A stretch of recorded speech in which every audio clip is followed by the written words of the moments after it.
ಕುಡಿತ ಬಿಡಪ್ಪ ಅಂದಿದ್ದಕ್ಕೆ ಟ್ರಿಗರ್ ಆಗಿದ್ದಾನೆ. ಮನೆಯಿಂದ ಓಡಿ ಬಂದು ಟವರ್ ಏರಿದಾನೆ ಈ ಯುವಕ.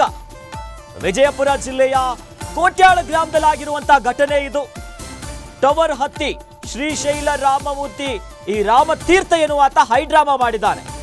ಮೊಬೈಲ್ ಟವರ್ಗೆ ಜೋತು ಬಿದ್ದು ಕುಡುಕನ ರಂಪಾಟ ಆಗಿದೆ. ಮನೆಯಲ್ಲ ಜಗಳ ಆಡಿ ಟವರ್ ಅನ್ನು ಏರ್ಬಿಟ್ಟಿದ್ದಾನೆ ಯುವಕ. ಕುಡುಕನನ್ನ ಕೆಳಗಿಳಿಸೋದಕ್ಕೆ ಬಹಳ ಹರಸಾಹಸವನ್ನ ಪಟ್ಟಿದ್ರು. ಒಂದು ಹೈಡ್ರಾಮಾನೇ ಆಗಿದೆ. ದೃಶ್ಯದಲ್ಲಿ ಗಮನಿಸ್ತಾ ಇದ್ದೀವಿ ಆತನ ಪುಂಡಾಟ ಹೆಂಗಿದೆ ಅಂತ. ಎಣ್ಣೆಯ ನಶೆಯಲ್ಲಿ ಮೇಲೆ ಹತ್ತು ನಿಂತಿದ್ದಾನೆ. ಸ್ವಲ್ಪ ಯಾಮಾರಿದ್ರು ಕೂಡ ಜೀವನೇ ಹೋಗುವಂತ ಪರಿಸ್ಥಿತಿ ಅದು.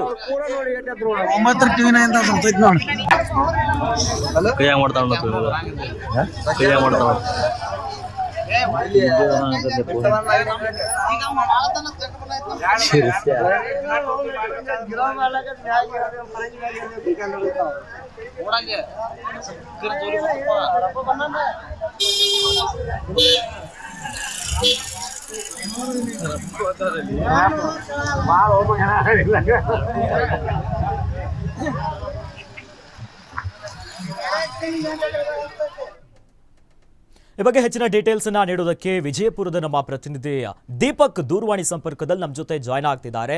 ಎಸ್ ದೀಪಕ್, ಆತ ಕುಡ್ಕೊಂಡು ಹೋಗೋಗಿ ಇಷ್ಟು ಮೇಲೆ ಹತ್ತಿದಾನಲ್ಲ, ಆತನನ್ನ ಮನವೊಲಿಸ್ಲಿಕ್ಕೆ ಯಾವ ರೀತಿಯಾಗಿ ಕೆಳಗಿಳಿಸುವ ಪ್ರಯತ್ನ ಆಗ್ತಿದೆ, ಏನಾಯ್ತು ಅಂತ?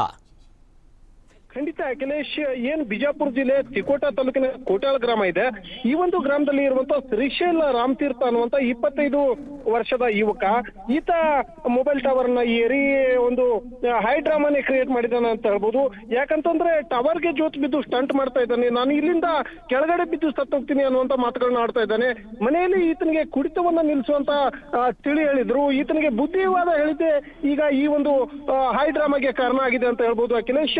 ಈಗಾಗಲೇ 112ನ ಪೊಲೀಸರು ಕೂಡ ಈಗ ಸ್ಥಳಕ್ಕೆ ಬಂದಿದ್ದಾರೆ. ಆತನನ್ನ ಇಳಿಸೋದಕ್ಕೆ ಮನವೊಲಿಸುವಂತ ಕೆಲಸವನ್ನ ಕೂಡ ಮಾಡ್ತಾ ಇರುವಂತದ್ದು. ಸಾಕಷ್ಟು ಜನ ಸಾರ್ವಜನಿಕರು ಕೂಡ ಏನಾಗುತ್ತೋ ಅನ್ನುವಂತ ಭಯದ ವಾತಾವರಣ ಸೃಷ್ಟಿಯಾಗಿರುವಂತದ್ದು. ಟವರ್ ನ ಮೇಲಿರುವಂತ ಶ್ರೀಶೈಲನನ್ನ ಇಳಿಸುವಂತ ಪ್ರಯತ್ನವನ್ನು ಕೂಡ ಮಾಡ್ತಾ ಇರುವಂತದ್ದು. ಈಗಾಗಲೇ 112ನ ಪೊಲೀಸರು ಆತನ ರಕ್ಷಣೆಗೆ ಮುಂದಾಗಿರುವಂತದ್ದು ಅಖಿಲೇಶ್. ಎಸ್, ಧನ್ಯವಾದಗಳು ದೀಪಕ್ ತಮ್ಮೆಲ್ಲ ಮಾಹಿತಿಗೆ.